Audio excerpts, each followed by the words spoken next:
মইতো জানাত বিজেপি জিন্দাবাদ শ্লোগানটো পাব্লিকে সেইকাৰণে এইটোৱে প্ৰমাণ কৰে যে ৰাইজ বিজেপিৰ লগতে আছে। কংগ্ৰেছৰ হওক বা আন যিকোনো দলৰ সভাটো যদি আপোনালোকে বিজেপি বুলি কয়, কোনেও মুৰ্দাবাদ নকয়, চবেই জিন্দাবাদ বুলিয়ে ক'ব।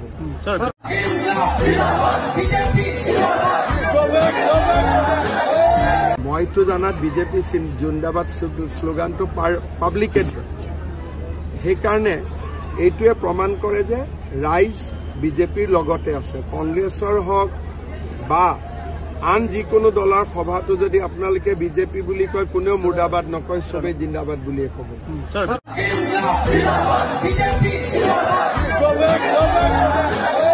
মইতো জানাত বিজেপি জিন্দাবাদ শ্লোগানটো পাব্লিকে সেইকাৰণে এইটোৱে প্ৰমাণ কৰে যে ৰাইজ বিজেপিৰ লগতে আছে। কংগ্ৰেছৰ হওক বা আন যিকোনো দলৰ সভাটো যদি আপোনালোকে বিজেপি বুলি কয়, কোনেও মুৰ্দাবাদ নকয়, চবেই জিন্দাবাদ বুলিয়ে ক'ব।